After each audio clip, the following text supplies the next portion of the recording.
Hello sons, कैसे हैं आप सभी का स्वागत है अपने चैनल पे। आज के लेक्चर में हम लोग देखेंगे इंटीग्रेशन। जैसे मैथमेटिकल टूल्स ऑफ फिजिक्स का हम लोग का सीरीज चल रहा है नीट स्पेशल करके, उसमें 2 लेक्चर ऑलरेडी अपलोड कर दिए हैं, एक ट्रिग्नोमेट्री का और दूसरा डिफरेंशिएशन का। प्लेलिस्ट उसका बना दिए हैं, जा करके उसको प्लेलिस्ट में से वहाँ से जा करके देखें उसको। और आज हम लोग स्टार्ट करेंगे फ्रेश इंटीग्रेशन, जो कि एक कैलकुलस का पोर्शन है। डिफरेंशिएशन अगर हम लोग जो आप एक बार डिफरेंशिएशन यदि देखना इसलिए आवश्यक है कि जो इंटीग्रेशन होता है वो इन्वर्स ऑफ डिफरेंशिएशन होता है। यानी इसी का डिफरेंशिएशन का अगर हम एक लाइन में लिखे तो हम लिख सकते हैं इन्वर्स ऑफ क्या डिफरेंशिएशन। ठीक है, तो इसीलिए डिफरेंशिएशन का लेक्चर देखना काफ़ी इंपॉर्टेंट है। उसका जितना भी फॉर्मूला जो आप देखिएगा उस सबका अपोजिट अगर हम लोग कर दे तो वही जो है इंटीग्रेशन कहलाता है। जैसे डिफरेंशिएशन में आप लोगों को क्या बताए थे कि डिफरेंशिएशन में हम लोग क्या फाइंड कर रहे थे, स्लोप की बात हो रही थी। माने एक प्रकार से डिफरेंशिएशन एक स्लोप को बताता है y वर्सेस x के ग्राफ में।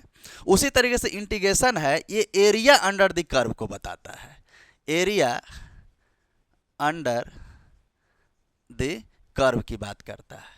ठीक है, ये किसी स्मॉल सेक्शंस के लिए बात करता है डिफरेंशिएशन, उसके लिए हम लोग फंक्शन निकालते हैं, उसके लिए वैल्यू निकालते हैं। और ये इंटीग्रेशन है पूरे होल सेक्शंस की बात होता है। और इंटीग्रेशन में भी 2 टाइप्स आता है, एक डेफिनेट इंटीग्रेशन और एक इनडेफिनेट इंटीग्रेशन। तो वो दोनों ही देखेंगे, अभी हम लोग स्टार्ट करेंगे। अब यहाँ पे देखें कि ये इसके स्लोप को बता रहा है, ये एरिया अंडर द कर्व को बता रहा है। एक तरीके से अगर हम लोग माने इंटीग्रेशंस को जनरली जो है इस साइन से रिप्रेजेंट्स किया जाता है और साथ में फंक्शन इसके साथ dx लगा हुआ रहता है। जैसे डिफरेंशिएशन में क्या था, डिफरेंशिएशन में dy बाई dx से रिप्रेजेंट करते थे, y फंक्शन होता था। लेट सपोज कीजिए डिफरेंशिएशन के लिए अगर फंक्शन fx है, ठीक है, तो उसका हम लोग डिफरेंशिएट करते थे तो gx अगर रिजल्ट आता था। तो यदि अगर हम लोग यहाँ इंटीग्रेशंस के लिए यदि अगर हम लोग बातें करें तो यहीं से हम लोग का स्टार्ट हो जाएगा। जैसे देखिए, अगर कोई फंक्शन डी एफ एक्स है और डिफरेंशिएट किसके रेस्पेक्ट में हो रहा है, dx के रेस्पेक्ट में हो रहा है, तो इसका fx का डिफरेंशिएशन लेट सपोज कीजिए क्या आ रहा है, gx आ रहा है। ठीक है, यानी fx फंक्शन का x के रेस्पेक्ट में जो डिफरेंशिएट किए वो क्या आया, gx आया। ठीक है, अब इसी फंक्शन को यदि हम इसका अगर ध्यान दीजिएगा, अगर fx का डिफरेंशिएशन gx है तो gx का इंटीग्रेशन fx है। यानी कहने का मतलब हो गया कि fx जो है ये gx का क्या हो जाएगा, इंटीग्रेशन हो जाएगा, क्योंकि यहां पे हमने क्या लिखा है, inverse of differentiation is called integration. यानी यहां से बड़ी आसान तरीके से यदि अगर निकाले तो हम एक लाइन में इसको हम लिख सकते हैं कि fx is an integral of gx। ठीक है, तो नाउ वी कैन राइट कि इंटीग्रेशन ऑफ gx, ध्यान दीजिएगा ये gx का इंटीग्रेशन, देखिए dx को हम इधर भेज देते हैं तो gx dx का इंटीग्रेशन जो होगा ये हमारा निकल के आ जाएगा fx। तो इसको हम इस तरीके से लिख सकते हैं। इससे क्या पता चला कि fx का डिफरेंशिएशन gx है, तो अब gx को dx के रेस्पेक्ट में अगर हम लोग इंटीग्रेट कर देते हैं तो हमारा क्या आ जाएगा, fx आ जाएगा। तो इसीलिए यहां पे हमने क्या लिखा कि fx is an integral of gx। ठीक है, अब देखिए एक एग्जाम्पल से लेते हैं। अब एग्जाम्पल भी कितना इंपॉर्टेंट है, यदि अगर जो है अगर हम साइन एक्स का डिफरेंशिएशन ले dx by D sine x by dx, तो साइन एक्स का डिफरेंशिएशन क्या होता है, cos x। ठीक है, अब देखिएगा cos x, अब cos x, अब जस्ट इस फंक्शन से इसको रिलेट कीजिए, क्योंकि fx का इंटीग्रेशन डिफरेंशिएशन gx था तो gx का इंटीग्रेशन fx है। तो उसी तरीके से साइन एक्स का डिफरेंशिएशन अगर cos x है तो इस cos x का, जैसे इसको यहां पे देखिए, अगर हम इसको cos x dx लिखे तो cos x dx का इंटीग्रेशन हमारा हो जाएगा sin x। ठीक है, तो यहां से आपको पता चल गया कि ये जस्ट इसके इनवर्स होता है, यानी कि जितना भी फॉर्मूला इसमें आने वाला है डिफरेंशिएशन का उसी को रिवर्स करके इस तरीके से हम लोग इंटीग्रेशन को भी कैलकुलेट कर लेंगे। ठीक है। तो एक बार एक बेसिक्स इंटीग्रेशन का ये होता है। उसके बाद हम लोग देखेंगे कि किस तरीके से, थोड़ा सा इसमें डीप जाएंगे, कुछ चीज़ें को इसमें समझना काफ़ी इंपॉर्टेंट है कि ग्राफ के अंदर इंटीग्रेशन का यूज क्यों आया। इसके अंदर जो है ग्राफ किस तरीके से होता है, उसमें किस तरीके से वैरी करता है, लिमिट क्या होता है, लोअर लिमिट क्या होता है और अपर लिमिट भी क्या होता है। तो एक बार जो है यहाँ से इस सबको नोट डाउन कर लीजिए, फिर हम लोग स्टार्ट करते हैं वो वाला पोर्शन।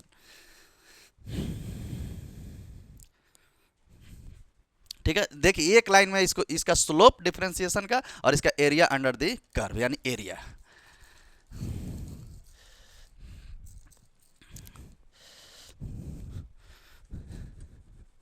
ढेर सारा इस पे भी हम लोग न्यूमेरिकल करेंगे जैसे डिफरेंशिएशन में किए थे। और हाँ, डिफरेंशिएशन में जो भी आपको क्वेश्चंस बनवाने के बाद कुछ होमवर्क में देते हैं वो उसको आप डेफिनेटली बनाया कीजिए, ताकि आपका प्रैक्टिस काफ़ी हो जाएगा। ढेर सारा क्वेश्चन हमने करवा रखा है उसमें भी, उसी तरीके से इसमें भी हम लोग देख लेंगे। आइए अब इसमें हम लोग बातें करते हैं इंटीग्रेशन के लिए। इंटीग्रेशन दो टाइप का होता है, एक होता है इनडेफिनिट, ठीक है, और दूसरा हो जाएगा डेफिनिट।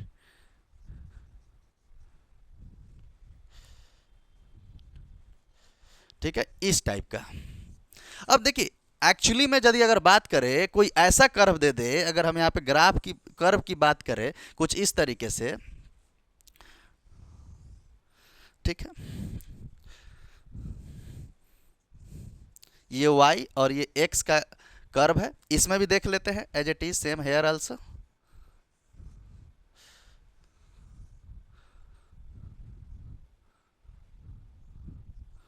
y वर्सेस x का ग्राफ, ठीक है। अब देखिए अगर लेट सपोज कीजिए कि इसके इसके जस्ट, अब जैसे इंटीग्रेशन का बोला कि इंटीग्रेशन में जो है एरिया अंडर द कर्व होता है। अगर हम इसका एरिया निकालना चाहें तो कुछ इस तरीके से हमारा ग्राफ एक नीचे इस पे एक्स एक्सिस पे ड्रॉ हो जाएगा, ठीक है। तो अगर लेट सपोज कीजिए हम यहाँ से कोई भी एक स्ट्रिप कट कर लेते हैं इस तरीके से, ठीक है, कहीं पे भी कितना सारा भी स्ट्रिप आप यहाँ पे कट कर लीजिए, यहाँ पे भी कट कर लीजिए, ठीक है, इस तरीके से, ठीक है। इस पे है एक वेरी स्मॉल स्ट्रिप कट किए तो ये dx हो गया, और यहां से यहां तक किसी का भी डिस्टेंस हम किसी एक का ही ले लेते हैं तो ये हमारा क्या हो जाएगा, y डिस्टेंस हो जाएगा, y एक्सिस पे है। तो अगर हम इस एरिया ऑफ स्ट्रिप अगर यदि देखें तो हमारा एरिया ऑफ स्ट्रिप यही आएगा ना, एरिया ऑफ स्ट्रिप की यदि अगर बात करें तो ये हो जाएगा क्या, y, एक रेक्टेंगुलर सेक्शन टाइप से दिख रहा है तो y इंटू डी एक्स हो जाएगा, करेक्ट है। लेकिन इसमें एक चीज ध्यान रखिए कि यदि आप स्ट्रिप ले रहे हैं तो ये तो कर्व वाला जो यहां से यहां तक का पोर्शन था इसका एरिया तो स्किप हो गया। चाहे इसमें भी बात करेंगे तो इसमें भी ये एरिया स्किप हो जाएगा, ठीक है। अब ये एरिया स्किप यदि हो रहा होगा तो उस कंडीशंस के लिए, क्योंकि ये पूरा टोटल एरिया तो आया ही नहीं, एरिया अंडर द कर्व, ये वाला पूरा पोर्शन यहाँ पे देखिए छोटा सा पोर्शन छूट ही गया। तो इसीलिए उसके लिए हम लोग क्या करते हैं कि इसको इंटीग्रेशन करते हैं ताकि ये एरिया जो है आपको छूटे नहीं और टोटल एरिया जो है ये एरिया अंडर द ग्राफ मिले। तो अब इसी को इंटीग्रेशन करेंगे तो हम इसको लिखते क्या है इस तरीके से, इंटीग्रेशन ऑफ y dx, ठीक है। और इसका लिमिट लगा दीजिए, लेट सपोज कि यहाँ को हम x1 मान लेते हैं तो x1 से x2 मान लेते हैं और इसी को बोल देते हैं x1 से x2 के तरफ, ठीक है। तो अगर बिना लिमिट की अगर यदि बातें करें, ध्यान रखिएगा, अगर बिना लिमिट की यदि बातें करें तो ये इंटीग्रेशन y dx हो जाएगा। और इसी में जो है अगर हम लिमिट लगा देते हैं, जैसे इसी क्वेश्चन में अगर हम लिमिट लगा देते हैं इस तरीके से x1 से x2, ठीक है, तो इस कंडीशन में ये इंटीग्रेशन ऑफ x1 से x2 y dx, तो ये हमारा अब ये कहलाएगा इनडेफिनिट इंटीग्रेशन, और ये जो इक्वेशन आपको दिख रहा है ये डेफिनिट इंटीग्रेशन कहलाएगा, क्योंकि इसमें आपको एक फिक्स वैल्यू मिल गया कि ये x1 से x2 लिमिट तक जो है ये बातें कर रहा है, मतलब ये वाला पूरा बातें आपका कर रहा है, इस पूरे सेक्शंस का एरिया के लिए बातें कर दिया, ठीक है। और ये इनडेफिनिट का मतलब ये हो गया कि इसका कोई फिक्स वैल्यू नहीं है कि कहां तक का एरिया हम निकाल रहे हैं, ये सिर्फ और सिर्फ इंटीग्रेट कर दिया। किसी स्ट्रिप के लिए बात हो रहा है तो कहां तक के लिए बात हो रहा है, इसमें कोई लिमिट नहीं लगा हुआ है, क्योंकि ये लिमिट लगाते हैं जिसका नेम है, नीचे वाले को लोअर लिमिट बोलते हैं, ठीक है, और ऊपर वाले को बोलते हैं अपर लिमिट, अपर लिमिट, ठीक है। तो y dx यदि रहा फंक्शन में तो इनडेफिनेट इंटीग्रेशन जिसका कोई फिक्स वैल्यू नहीं है, जब फिक्स वैल्यू नहीं आता है तो जब इंटीग्रेट करने के बाद जो रिजल्ट निकल के आता है तो उसमें इसीलिए एक कांस्टेंट वैल्यू हम लोग ले लेते हैं। लेकिन जो है यहाँ एक डेफिनिट है जिसमें आपको लिमिट लगा हुआ मिल जाएगा। तो यदि अगर हम इनडेफिनिट इंटीग्रेशन का जितना भी फॉर्मूला, जितना जो भी इसमें जो है फंक्शंस इनमें आने वाला है उसको यदि अगर कंप्लीट कर लेते हैं और उसी में लिमिट यदि लगा देंगे तो इनडेफिनिट ही आपका किस में कन्वर्ट हो जाएगा, डेफिनिट इंटीग्रेशन में। ठीक है, तो एक बार इस पूरे को आप जो है नोट डाउन कर लीजिए। ठीक है,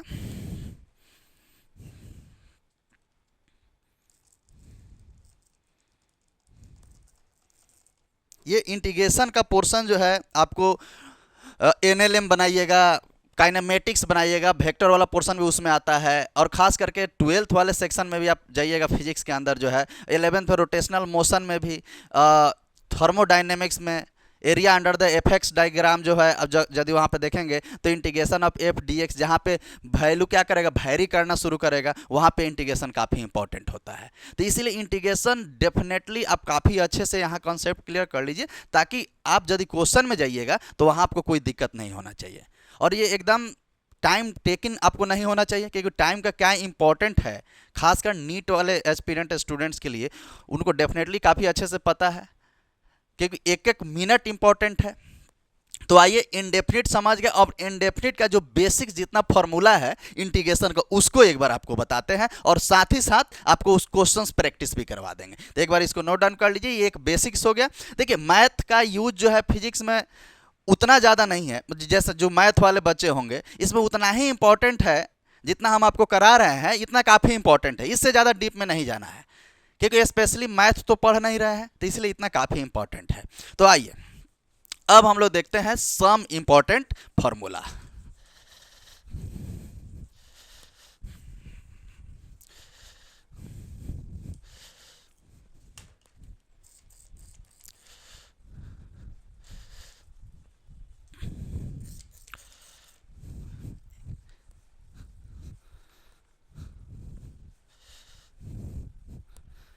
जो बच्चे डिफरेंशिएशन का सारा फॉर्मूला अगर एक बार याद कर लिए होइएगा या याद कर लेंगे तो देखिएगा इंटीग्रेशन काफ़ी आसान हो जाएगा उनके लिए। तो इसीलिए डिफरेंशिएशन, इसीलिए बार बार बोल रहे हैं कि पहले सबसे पहले जा करके डिफरेंशिएशन वाला लेक्चर देख लीजिएगा, तब जाके जो है ये वाला लेक्चर काफ़ी आपको आसान लगेगा। तो आइए यहाँ से हम लोग स्टार्ट करते हैं बेसिक्स इसका फॉर्मूला का। ठीक है, कुछ इंपॉर्टेंट फार्मूला है, इंपॉर्टेंट फार्मूला, फार्मूलिक लिखते हैं, प्लुरल है। आइए अगर integration of x to the power n dx रहा तो इसका इंटीग्रेशन होता है x to the power n plus 1 divided by n plus 1। ये ध्यान रखना है।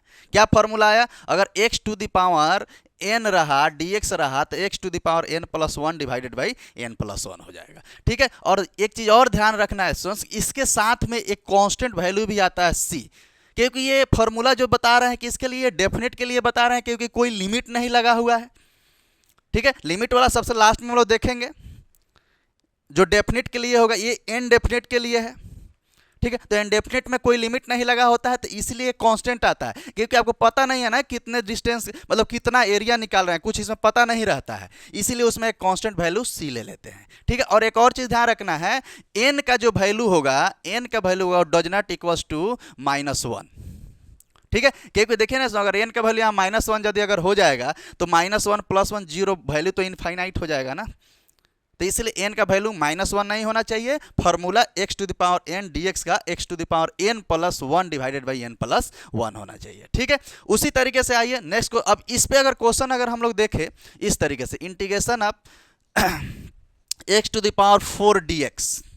ठीक है, तो x to the power 4 dx का इंटीग्रेशन क्या हो जाएगा बताइए, यहाँ से लगाइए फॉर्मूला, n का वैल्यू यहाँ पे 4 है, तो 4 के जगह पे 4 x to the power 4 plus 1 divided by 4 plus 1, यानी क्या हो गया x to the power 4 plus 1 divided by 4 plus 1, it plus 1 plus c, यानी यहाँ पे क्या लिखेंगे h to the power 5 divided by 5 plus c। This is your answer. एक और क्वेश्चन देख लीजिए साथ ही साथ, अगर यहाँ पे 9x टू द पावर अगर 6 हो जाए, ठीक है, dx, यहाँ ये इंटीग्रेशन के साथ जो है dx भी आएगा, क्योंकि सबसे पहले फंक्शन में देखे थे differentiation of f x d x is equals to g x. ठीक है, तो वहाँ पे डिफरेंशिएशन को ही इनवर्स में इंटीग्रेशन देखें, इसका भी देख लीजिए, 9 कॉमन ले लीजिए, तो 9 कॉमन लीजिएगा तो किसका इंटीग्रेशन होगा, x to the power 6 dx का। तो x टू द पावर 6 तो डायरेक्ट कीजिए, 9 6 है तो 6 प्लस 1 यानी n plus 1 divided by 6 plus 1 यानी x to the power 6 plus 1 divided by 6 plus 1 plus c, यानी इसको हम क्या लिख सकते हैं, 9x to the power 7 divided by 7 plus c। ठीक है, तो इस फॉर्मूला से इस तरीके का क्वेश्चन आप देखने को मिल जाएगा। ठीक है, यहीं पे अगर इंटीग्रेशन देखें e to the power x dx का, तो इसका इंटीग्रेशन क्या होता है, e to the power x plus c होता है। करेक्ट है, तो एक e to the power x का डिफरेंशिएशन भी e to the power x होता है, तो इसलिए इंटीग्रेशन भी उसका क्या हो जाएगा, e to the power x हो जाएगा, दूसरा फॉर्मूला। तीसरा देखेंगे, देखिए log x का डिफरेंशिएशन 1/x होता है, तो इसलिए इंटीग्रेशन ऑफ 1/x dx का क्या हो जाएगा, log x, और साथ में क्या आ जाएगा, प्लस c। तो देखिए उसी का जस्ट रिवर्स हो रहा है। ठीक है, एक और इसमें ध्यान रखिएगा, अगर मान लीजिए कि अगर सिर्फ कांस्टेंट dx आ जाए, अगर c dx आ जाए, ठीक है, तो एक चीज ध्यान रखिए, पहले ऐसा ही बताते हैं, dx का इंटीग्रेशन जो होगा वो आपका हो जाएगा x प्लस सी, यानी dx का x प्लस सी हो रहा है। ठीक है, तो अगर dx का x प्लस सी हो रहा है, तो यहाँ पे अगर एक क्वेश्चन देख ले कि अगर 4dx आपको क्वेश्चन में दे दे, लेट सपोज कीजिए 4dx क्वेश्चन है, इसको इंटीग्रेट करके दिखाइए, तो 4 कॉमन हो जाएगा और dx यहाँ पे बच जाएगा, तो dx का इंटीग्रेशन x यानी क्या हो जाएगा 4x और प्लस में c ले लीजिए। ठीक है, यानी dx का इंटीग्रेशन क्या हुआ x और साथ में प्लस c आ गया कांस्टेंट टर्म्स। ठीक है, तो इस तरीके से इस सारे फॉर्मूला पे भी क्वेश्चन आपको साथ में मिलते चलेगा। ठीक है, आइए और इसमें फॉर्मूला देखते हैं। अभी हम लोग जो फॉर्मूला देखेंगे, ट्रिग्नोमेट्रिकल फंक्शन का फॉर्मूला देख लेते हैं, काफी इंपॉर्टेंट है।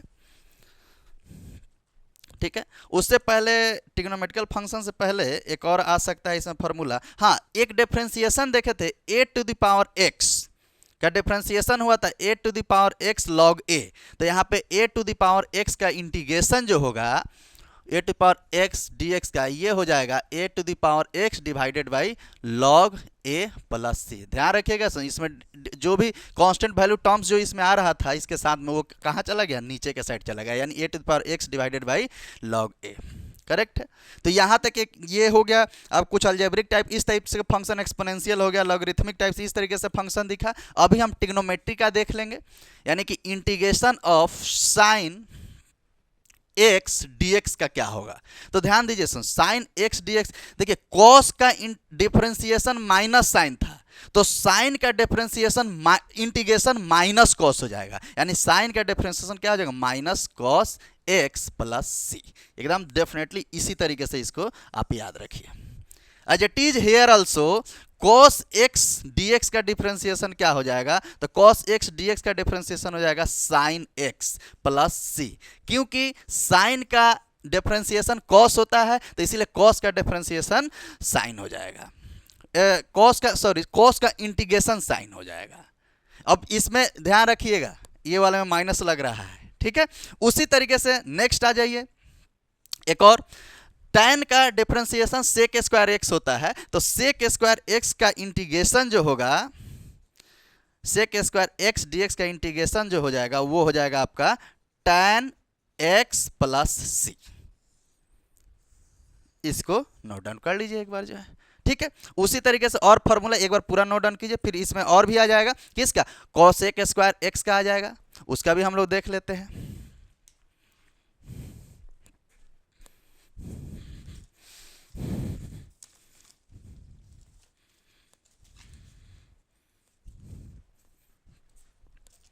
इस तरीके से सारा फॉर्मूला आपको कंप्लीट याद होना चाहिए।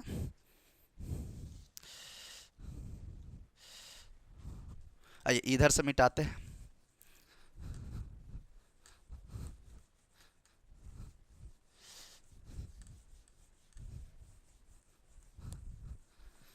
ठीक है, चलिए अब सेक स्क्वायर एक्स के बाद आ जाएगा cosec square x. Cosec square x dx का जो है इंटीग्रेशन हो जाएगा, याद रखना है, माइनस का कॉट एक्स।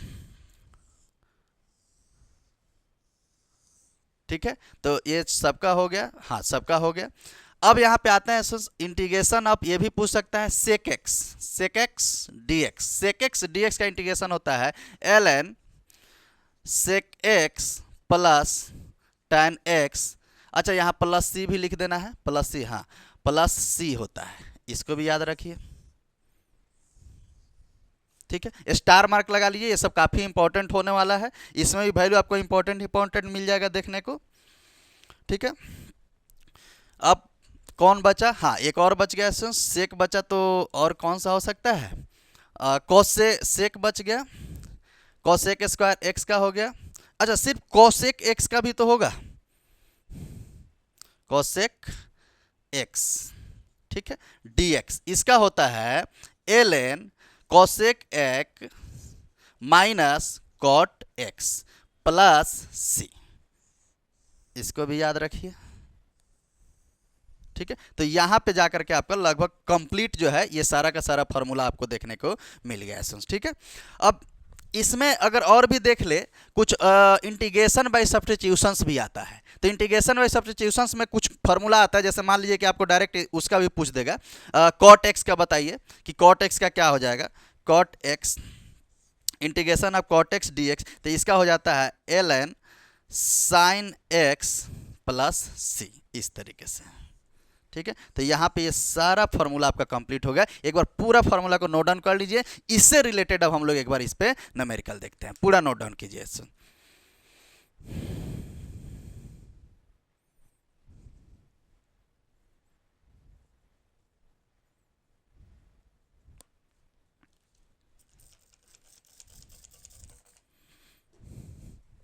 आइए इसको मिटाते हैं।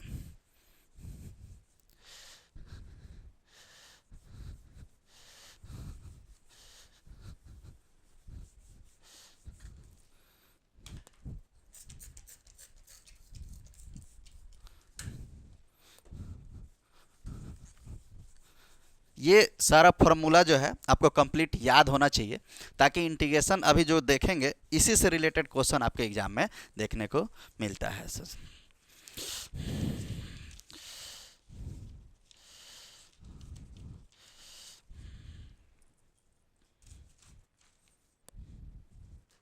चलिए आते हैं सर, अब लेते हैं कुछ क्वेश्चन। जैसे अच्छा, इसमें क्वेश्चन डायरेक्ट आपको क्वेश्चन दे देगा कि बताइए साइन एक्स डी एक्स का क्या हो जाएगा। अब देखिए यहाँ पे फार्मूला से रिलेटेड दे देगा। अब इसी को अगर हम जानते हैं, थोड़ा सा और इसको बढ़ा है, जैसे integration of addition and subtraction का देख लेंगे। जैसे यहाँ पे आप चाहे तो एक हेडिंग लगा सकते हैं, इंटीग्रेशन ऑफ किसका, एडिशन वाले फंक्शन का देख सकते हैं, एडिशन या सब्ट्रैक्शन फंक्शन का। अभी देखिए यहाँ पे समझ में आ जाएगा, जैसे ऐसे दे दिया sign x plus cos x plus x square, इसका पूछ दिया कि इसका बताइए dx, इसका इंटीग्रेशन बताइए। तो इसका इंटीग्रेशन क्या हो जाएगा, साइन एक्स। अब देखिए ये सब अलग अलग है, तो सबका अलग अलग वैल्यू लेना पड़ेगा। अगर इसको लिखे, एक बार तोड़ करके लिखे, तो इसको इस तरीके से लिखेंगे, साइन एक्स एक बार इसके साथ dx आएगा, फिर प्लस कॉस एक्स, फिर से dx plus x square dx। अब तीनों का अलग अलग कर दिए, एडिशन वाला था, तो अब साइन एक्स का क्या हो जाएगा, माइनस का cos x plus cos x का क्या हो जाएगा, साइन एक्स, और एक्स स्क्वायर का क्या होगा, एक्स स्क्वायर डिवाइडेड बाई, यानी x to the power n plus 1, यानी डायरेक्ट लिखे 2 + 1 डिवाइडेड बाई 2 + 1 प्लस का c हो जाएगा। ठीक है, तो यहाँ पे क्या आ गया, माइनस का कॉस एक्स प्लस का साइन एक्स, और यहाँ पे क्या आ गया, प्लस एक्स का क्यूब डिवाइडेड बाई 3 प्लस सी। तो ये आपका एडिशन टाइप से आपको मिल गया। आइए इसको इसी तरीके से देखिए, एक नेक्स्ट क्वेश्चन और देख लीजिए। ठीक है, इस तरीके से दे देगा 8x4 plus 1/x plus e to the power x dx, इस तरीके से दे देगा। इस फंक्शन का इंटीग्रेशन करके दिखाना है।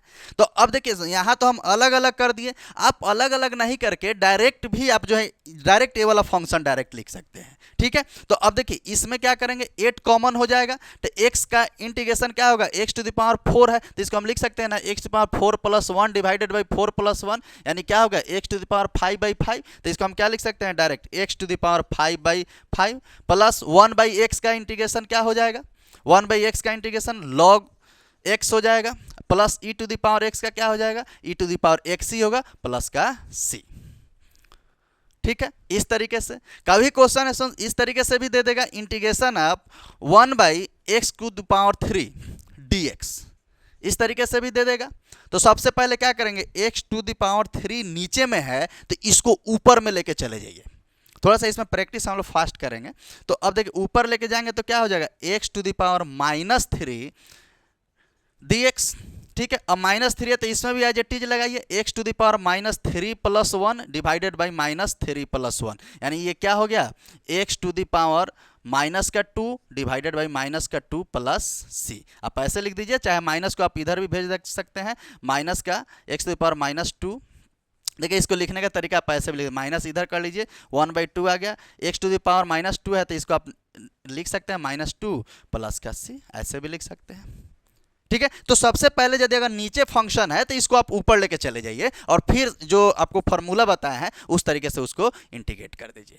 ठीक है, तो इस तरीके का आपको ढेर सारा क्वेश्चन मिलेगा। अब यहाँ पे कुछ क्वेश्चन होमवर्क में दे देते हैं, उसको करके दिखाइएगा। आइए देखिए, इंटीग्रेशन अगर आप मैथ वाले स्टूडेंट जो होंगे, जो मैथ वाले स्टूडेंट्स पीसीएम जिनका होगा, उनमें इंटीग्रेशन तो एटलीस्ट जो 6 7 7 8 8 चैप्टर है, मतलब इंटीग्रेशन इतना बड़ा है कि मत पूछिए।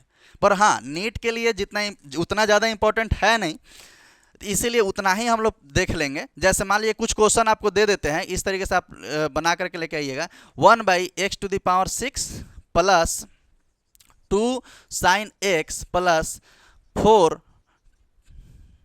सेक स्क्वायर x dx, इसको सॉल्व कर लीजिएगा। फिर से देख लीजिए, एक और क्वेश्चन ले लीजिए, 8 cos x plus sec x into tan x plus 1/x dx, इसको भी सॉल्व कर लीजिएगा। और क्वेश्चन ले लीजिए,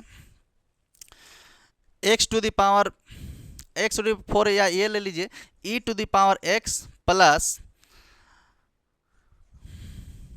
कॉसेक स्क्वायर x प्लस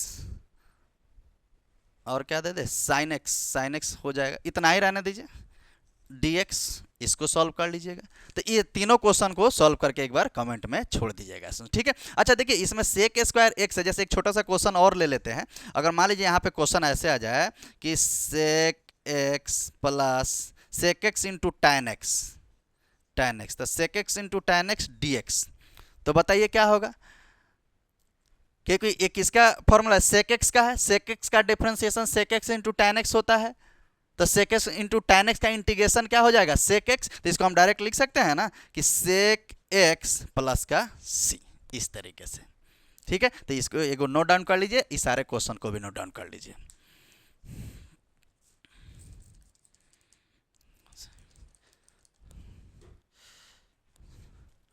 ठीक है, अब देखिए इंटीग्रेशन ऑफ एडिशन सब्ट्रैक्शन देख लिए, अब इंटीग्रेशन ऑफ मल्टीप्लीकेशन देख लेंगे।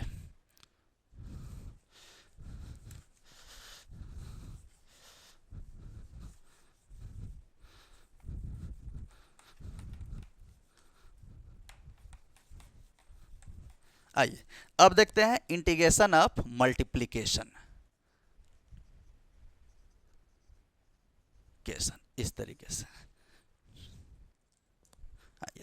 देखिए मल्टीप्लिकेशन में याद है स्टूडेंट्स कि हम प्रोडक्ट रूल में u और v का हम लोग देखते थे, u और v फंक्शन दिया रहता था तो हम लोग जो है डिफरेंशिएशन देखते थे। अब इस u और v का हम लोग क्या देखना है, इंटीग्रेशन देखना है कि u v का इंटीग्रेशन क्या होता है। जैसे मान लीजिए इस तरीके से कोई दो फंक्शन दे दे और इस तरीके से पूछ दे, तो इसका जो फॉर्मूला होता है उसको आपको याद रखना है। इसका जो फॉर्मूला होता है u एंड v यदि फंक्शन है तो इसमें देखिए क्या होता है, याद रखिएगा, इंटीग्रेशन ऑफ u को रोक लीजिए, ठीक है, u को रोक लीजिए और फिर v का इंटीग्रेशन u v dx और minus integration of du by dx, फिर इंटीग्रेशन ऑफ, इसी में देखिएगा, इंटीग्रेशन ऑफ v dx और इस फिर पूरे का इंटीग्रेशन, ठीक है। ये फॉर्मूला होता है प्रोडक्ट रूल का, इस तरीके से आपको याद रखना है। क्या देखे सर, u और v फंक्शन दिया रहा है, u को रोकेंगे, v का इंटीग्रेशन, माइनस ऑफ एक बड़ा सा इंटीग्रेशन आ गया और उसके अंदर पहले u को डिफरेंशिएट करेंगे du बाई dx, फिर इंटीग्रेशन ऑफ v dx और साथ में क्या हो जाएगा, और फिर होल का इंटीग्रेशन। एक अभी इसमें न्यूमेरिकल ले लेते हैं, उससे काम चल जाएगा। इस पे एक न्यूमेरिकल, जैसे एक क्वेश्चन देख लीजिए ना, अगर मान लीजिए कि इंटीग्रेशन ऑफ ऐसे दे दे x cos x, अब देखिए दो फंक्शन आ गया, x cos x प्रोडक्ट में है यानी मल्टीप्लिकेशन में है, और इसका पूछ दिया कि चलिए इसका जो है इंटीग्रेशन करके दिखा दीजिए। तो अब इसका इंटीग्रेशन करेंगे तो सबसे पहले अब देखिए इसमें ये भी, इसमें एक और चीज काफी इंपॉर्टेंट है कि कौन सा फंक्शन u है, कौन किसको u ले, x को u पहले ले या कि cos वाले फंक्शन को u ले। अब ये लिखने से सिर्फ नहीं पता चलेगा कि इसके लिए एक, मतलब ऐसे समझ लिए कॉन्सेप्ट है जिसका नेम है आइलेट, ठीक है, आइलेट, ILATE, ठीक है। आई का मतलब होता है इनवर्स फंक्शन, लिख लीजिएगा, इनवर्स फंक्शन रहेगा, ठीक है, जैसे sine inverse x, cos inverse x, इस तरीके से, ठीक है। एल का मतलब होता है लॉगरिथमिक फंक्शन,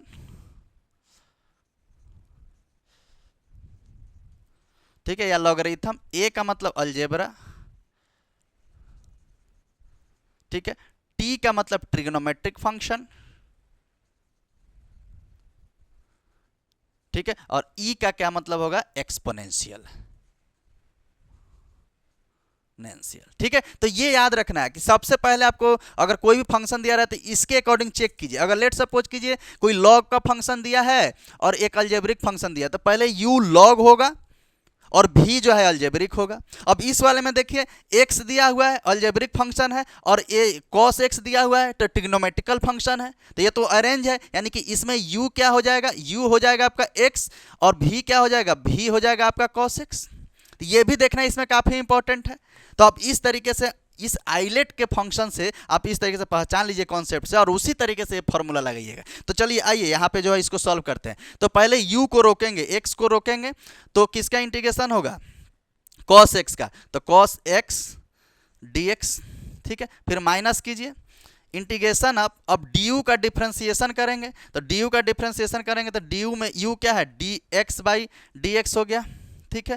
फिर इंटीग्रेशन ऑफ v dx यानी कि cos x v वाला dx और साथ में क्या हो जाएगा, ये पूरे का होल dx। तो बताइए x को x रहने दीजिए, cos x का इंटीग्रेशन क्या हो जाएगा, sin x minus dx by x, x का डिफ्रेंसिएशन x के रेस्पेक्ट में, तो क्या हो जाएगा 1 हो जाएगा, यानी कि ये हो गया 1 हो गया सिर्फ, और ये पूरा का पूरा इंटीग्रेशन। अब यहाँ पे फिर से देख लीजिए cos x का इंटीग्रेशन क्या हो जाएगा, cos x का इंटीग्रेशन हो जाएगा आपका sin x, ठीक है। और ध्यान दीजिए यहाँ पे क्या है, फिर से होल का dx, यानी 1 into sine x d x, तो 1 का तो कोई मतलब है नहीं है, तो 1 को हटा दीजिए, तो यानी साइन एक्स डी एक्स वापिस से आ गया, यानी x साइन x माइनस का, फिर से साइन x का इंटीग्रेशन क्या होता है, माइनस का cos x, ठीक है। और यहाँ पे सॉल्व कीजिए x sine x minus minus plus cos x, और लास्ट में क्या लगा दीजिएगा c, ठीक है। तो देखिए इसी तरीके से इस फॉर्मूला पे हमने इसको अरेंज कर लिया। एक बार पूरे को अच्छे से देख लीजिए, यहाँ समझ लीजिए u है u v dx, तो u के जगह पे x, v के जगह पे cos था तो cos dx, फिर du बाई dx, तो देखिए du बाई dx u के जगह पे x रख लिए, फिर देखिए v dx, तो v यहाँ पे cos था तो cos x dx, और फिर होल का जो है dx आ गया यहाँ से यहाँ तक के फंक्शन का, तो फिर से उसको हमने इस तरीके से सॉल्व कर लिया। एक बार इसको अच्छे से देख करके ये आइलेट वाला फंक्शन समझ करके पूरा का पूरा नोट डाउन कीजिए। तो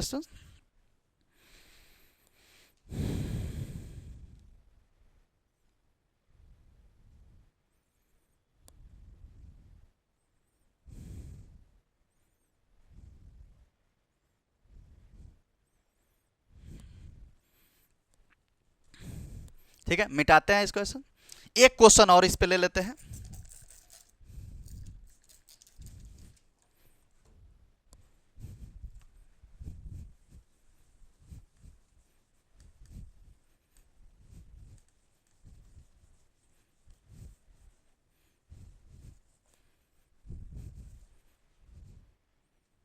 ठीक है, ऐसा वाला क्वेश्चन लेते हैं। Integration of e to the power x sine x ले लेते हैं आपकी बात। ठीक है, e to the power x sine x d x.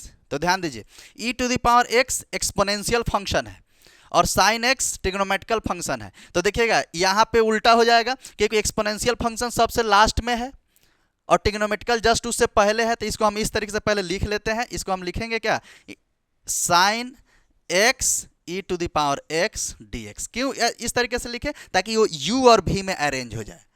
ठीक है, तो यहाँ पे u हो गया साइन x और v हो गया e to the power x। Formula में अरेंज कर दीजिए सुन। तो क्या कीजिएगा, u को रोक लीजिए, साइन x को रोक लीजिए, integration of e to the power x का dx यानी e to the power x यानी v dx हो गया। माइनस लगाइए, फिर u का डिफ्रेंसिएशन, तो u इसमें क्या है, साइन x है। तो अब एक बार लिख लेते हैं, u sine x divided by क्या हो जाएगा, dx।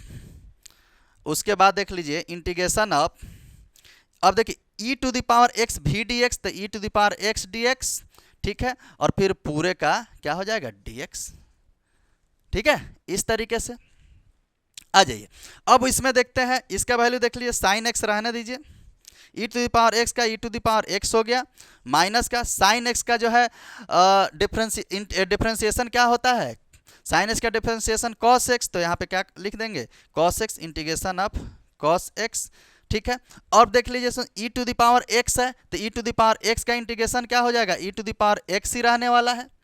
ठीक है, उसी तरीके से, और साथ में क्या आ जाएगा, डी एक्स। इस तरीके से अब प्रोडक्ट रूल लगा के इस तरीके से बना सकते हैं। अच्छा, इसमें एक और चीज देखिए, ये जो क्वेश्चन लिए हैं तो इसमें sine x e to the power x और फिर से integration cos x e to the power x आ गया। तो फिर से अब हम लोग क्या करेंगे, इस वाले फंक्शन में फिर से आइलेट लगा देंगे।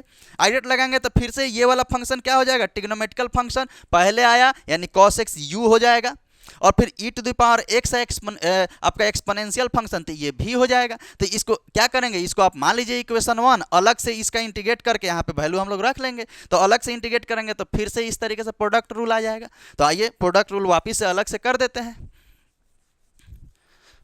ठीक है, अब देखिए ये इस वाले फंक्शन में से हम ये वाला वैल्यू उठा लेते हैं, क्या, इंटीग्रेशन ऑफ cos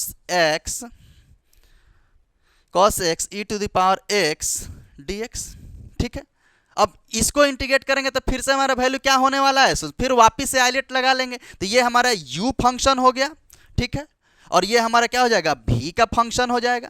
ठीक है, तो फिर से क्या करेंगे, u को रोकेंगे, cos का इंटीग्रेशन, फिर क्या करेंगे, फिर माइनस u का डिफरेंशिएशन और फिर e to the power x का इंटीग्रेशन।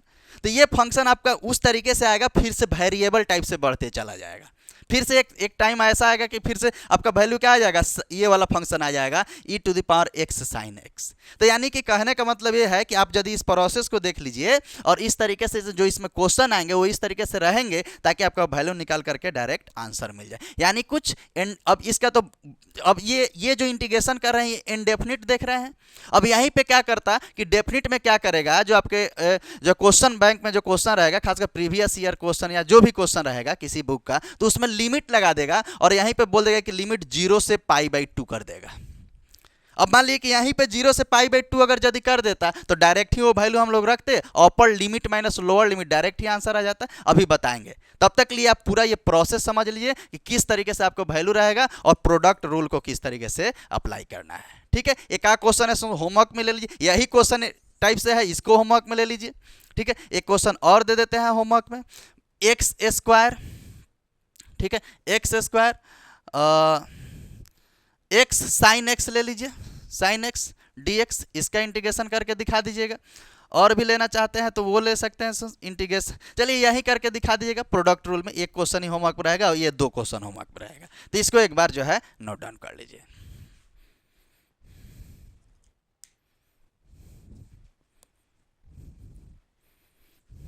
ठीक है, इसको मिटाते हैं। तो इंटीग्रेशन ऑफ मल्टीप्लिकेशन फंक्शन का हो गया है। आइए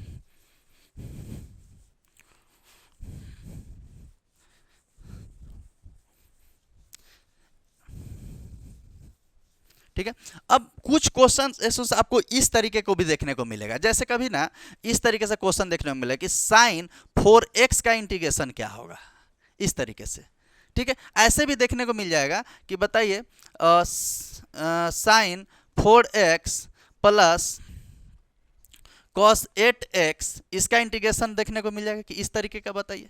ठीक है, कभी कभी क्वेश्चन ऐसे भी देखने को मिल जाएगा इंटीग्रेशन ऑफ साइन एक्स नहीं, इसमें लिख देते हैं एक्स स्क्वायर, हाँ x square sine x square ऐसे देखने को मिल जाएगा dx। ठीक है, इस तरीके से। तो आइए पहले इसका समझिए। सबसे पहले समझिए कि साइन 4x का यानी साइन x का इंटीग्रेशन क्या होता है, तो माइनस का 4 cos x होता है, तो साइन 4x का इंटीग्रेशन हो जाएगा माइनस का cos 4x, करेक्ट है। अब ध्यान दीजिए, अब क्या करते हैं कि दूसरे में जो ये 4x इसके अंदर जो फंक्शन इसके छिपा हुआ है इसको डिवाइड में करते हैं 4x का डिफरेंशिएशन। अब 4x का डिफरेंशिएशन क्या होगा, 4 का 4 ही रह जाएगा और x का क्या हो जाएगा 1 हो जाएगा, तो 4 इंटू 1 हो गया प्लस का c, यानी इसको क्या लिखेंगे माइनस का cos 4x डिवाइडेड बाई 4। ये चीज ध्यान रखना है कि जो इसके अंदर रहेगा उसको डिवाइड में डिफरेंशिएशन करते हैं। अब जैसे यहाँ पे ही देख लीजिए, अगर मान लीजिए कि इसको अलग अलग कर रहे हैं तो क्या हो जाएगा साइन 4x का फिर से वापिस से यही आ जाएगा माइनस का cos 4x और divided by 4 into 1। Here also cos 4x का क्या हो जाएगा cos 8x है, साइन 8x और डिवाइडेड बाई क्या होगा 8 इंटू 1 प्लस सी, यानी कि यहाँ पे भी प्लस सी छूट गया है, लिख देते हैं ऐसे। ठीक है, तो यहाँ पे क्या हो गया माइनस का cos 4x डिवाइडेड बाई 4 और प्लस का sine 8x divided by 8 plus का c। ये चीज़ जरूर ध्यान रखिएगा। अब देखिए इस क्वेश्चंस को भी आप बड़ी आसान तरीके से बना सकते हैं। अब साइन है तो पहले cos में चेंज हो जाएगा और फिर ये अंदर वाला जो फंक्शन है डिवाइड में उसको इंटीग्रेशन कर देंगे, तो इसको आप ध्यान रखिए। ठीक है, तो आइए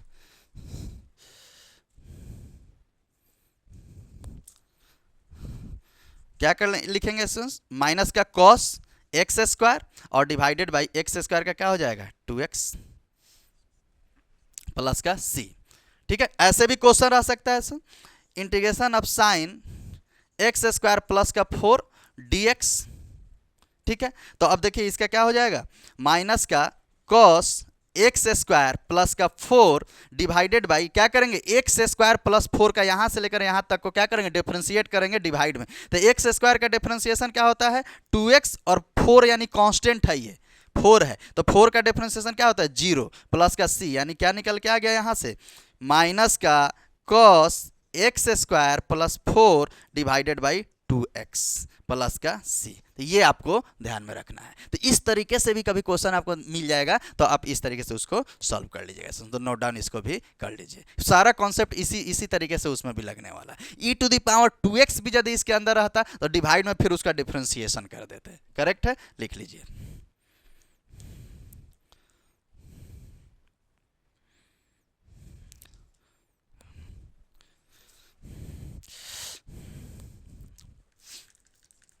तो इस तरीके से आप इसमें इंडेफिनिट में एक लास्ट इसमें बचेगा इंटीग्रेशन ऑफ सब्स्टिट्यूशंस। कुछ सब्स्टिट्यूशंस का प्रॉब्लम आता है, ये सब्स्टिट्यूट कैसे करते हैं और कैसे उसका वैल्यू निकालते हैं वो भी देख लेते हैं।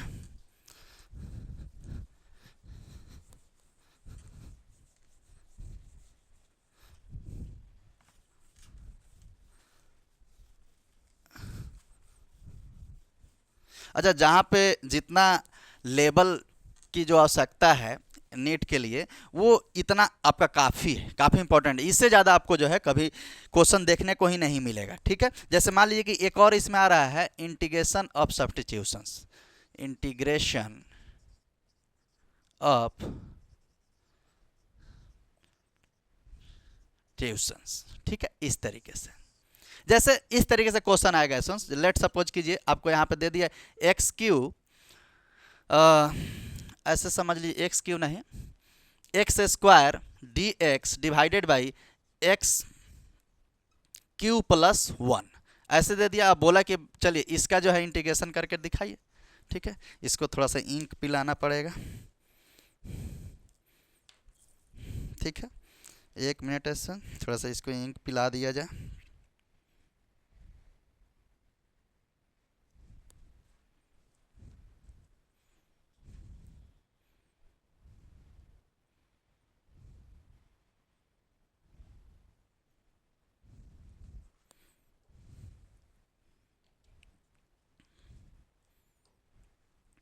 आइए इंटीग्रेशन ऑफ सब्स्टिट्यूशन। तो देखिए इसको कैसे सॉल्व करते हैं। तो ऊपर है एक्स स्क्वायर और नीचे है आपका एक्स क्यूब प्लस 1। तो सबसे नीचे वाले वैल्यू को पुट करते हैं, जैसे ऐसे करेंगे, let x cube plus 1 is equals to t, एगो टी वैल्यू मान लिए।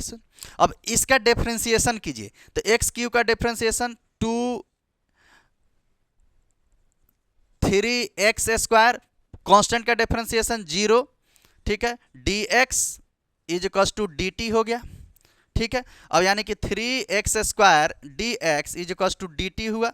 अब ध्यान दीजिए, ऊपर वाले में हमारा x स्क्वायर है, तो x स्क्वायर dx को हम लिख सकते हैं dt बाई 3, यानी जहां एक्स स्क्वायर डी एक्स है उसके जगह पे हमारा क्या निकल के आया, देखिए एक्स स्क्वायर डी एक्स है यहाँ पे, तो एक्स स्क्वायर डी एक्स के जगह पे डायरेक्ट डी टी बाई 3 लिख सकते हैं, और इसके जगह पे हम क्या लिख सकते हैं, टी लिख सकते हैं, क्योंकि एक्स क्यू प्लस 1 को क्या माने हैं, टी। तो देखिए इसी फंक्शन को हम कैसे लिख सकते हैं, इंटीग्रेशन ऑफ ऊपर वाले को पुट करते हैं डी टी बाई 3, ठीक है, और ये पूरे वैल्यू को हम क्या मान लेंगे, यहाँ क्या माने हैं, टी, तो यहाँ पे क्या कर दिए, टी। यानी कहने का मतलब ये हो गया कि ये इसको हम इस तरीके से लिख सकते हैं कि 1/3 टी डी टी का इंटीग्रेशन दिखाना है। तो 1/3 को 1/3 कॉमन ले लीजिए और 1/t डी टी। तो याद रखिए 1/x dx का क्या होता था, log x, तो उसी तरीके से 1/t का क्या होगा, log t, यानी कि 1/3 log t, इस तरीके से आया, प्लस का c। अब t का जो वैल्यू यहाँ पे जो हम लोग यहाँ पुट किए थे, यानी एक्स क्यूब प्लस 1, वो इस टी के जगह पे वैल्यू रख दीजिए, यानी कि 1/3 log टी के जगह पे क्या रख देंगे, एक्स क्यूब प्लस का 1 प्लस का सी। तो देख लीजिए ये होता है इंटीग्रेशन ऑफ सब्स्टिट्यूशंस। यानी कि देखिए सबसे पहले क्या किए कि नीचे वाला कुछ ऐसा वैल्यू पुट कीजिए ताकि ऊपर वाले का डिफरेंशिएशन वो आना चाहिए। तो हम इस सारे वैल्यू को पुट किए, एक्स क्यू प्लस 1 तो टी था, इसको डिफरेंशिएट किए तो 3x स्क्वायर, 1 का 0 और dx equals to d t. अब 3x square d x equals to d t, x square d x था तो एक्स स्क्वायर डी एक्स 3 को इधर भेज दिए तो डी टी बाई 3 आ गया। यहाँ पे देख लीजिए अब सारा वैल्यू को यहाँ पे पुट करते हैं, एक्स स्क्वायर डी एक्स के जगह पे डी टी बाई 3 रख दिए और एक्स क्यूब प्लस 1 के जगह पे टी रख दिए, यानी कि अब टी रखे तो 1/3 को बाहर लिए, 1/t D T, 1/t D T का इंटीग्रेशन लॉग टी। अब लॉग टी यहाँ रख दिए, जो वैल्यू पुट किए थे यहाँ से उसको उठा करके यहाँ पे पुट कर दीजिए, ठीक है। तो इस तरीके से इसको लिख लीजिए। एक यहीं पे जो आप फार्मूला याद वहाँ पे आप लिखे होइएगा, जैसे मान लीजिए कि याद कीजिए हम लिखवाए थे फार्मूला कॉट एक्स का, और कॉट एक्स का लॉग साइन एक्स लिखवा दिए थे प्लस सी। अब आइए उसको देखते हैं एक बार।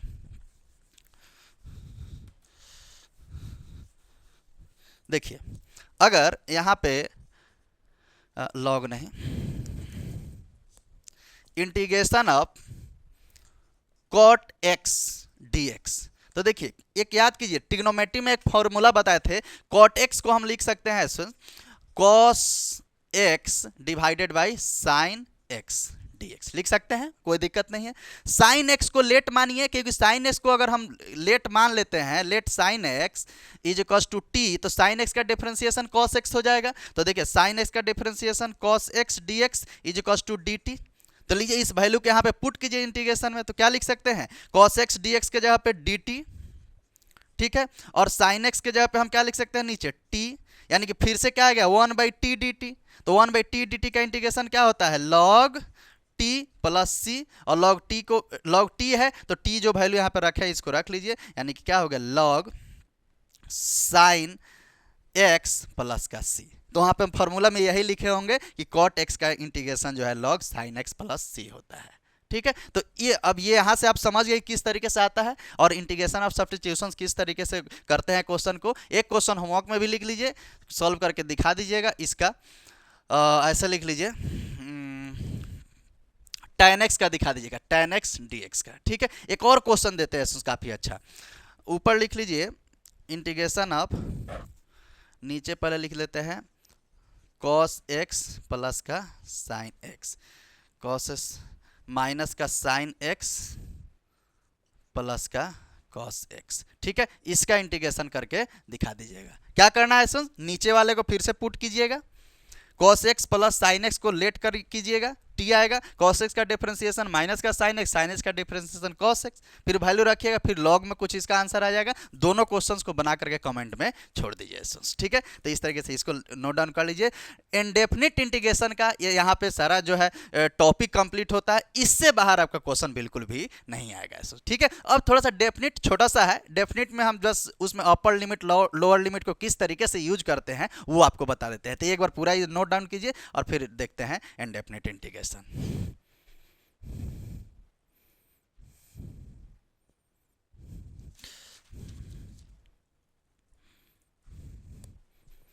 आइए इसको मिटाते हैं।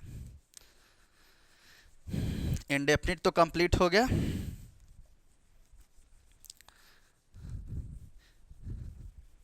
ठीक है, यानी कि नेम से ही पता चल रहा है कि किसकी बात हो रहा है, डेफिनिट इंटीग्रेशन की। तो डेफिनिट है, फिक्स वैल्यू आने वाला है किसी भी फंक्शन का।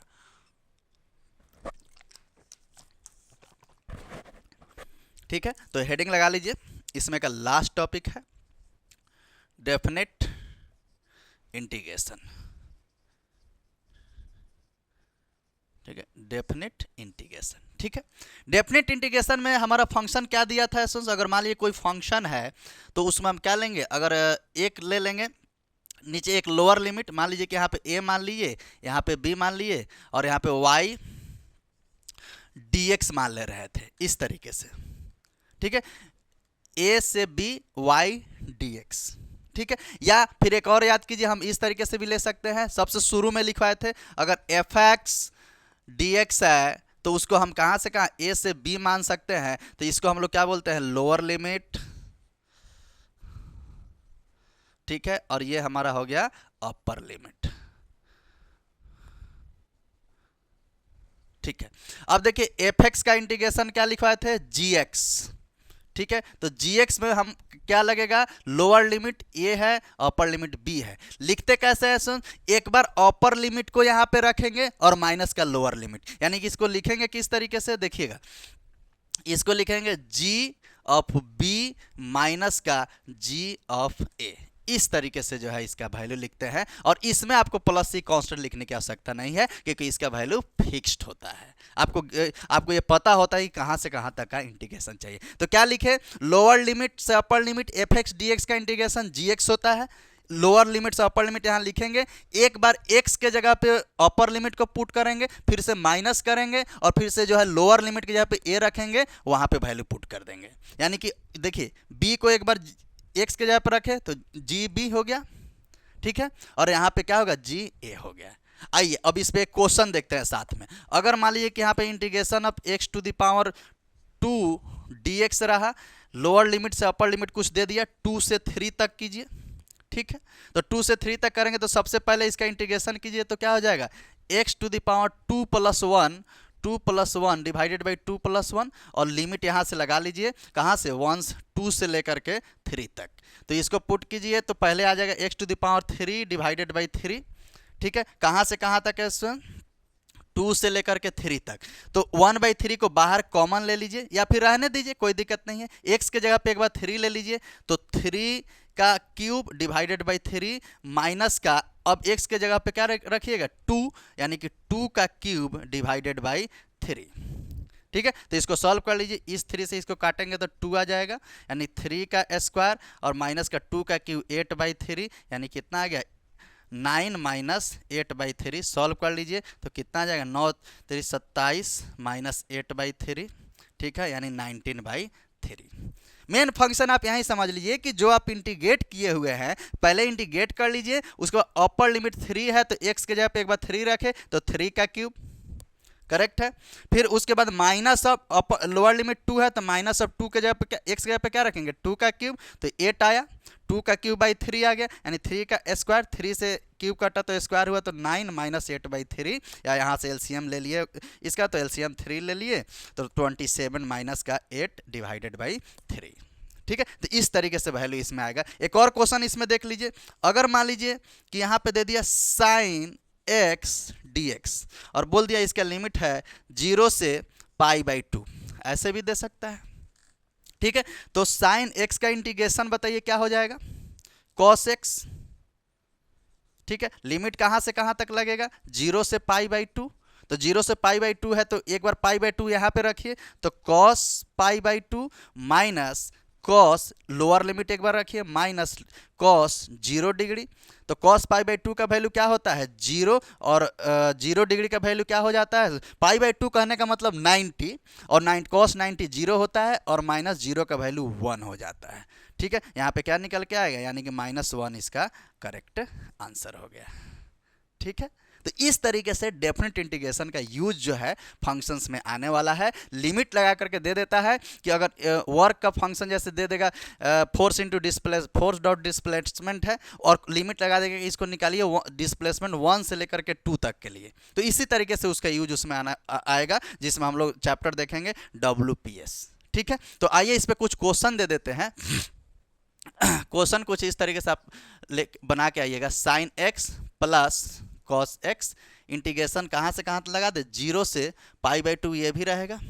ठीक है, dx पहला क्वेश्चन। एक और क्वेश्चन ले लीजिए यहाँ पे, integration of x² plus 2x plus का 4, ठीक है, और 1 से लेकर के 2 तक, इसको सॉल्व कर लीजिएगा dx।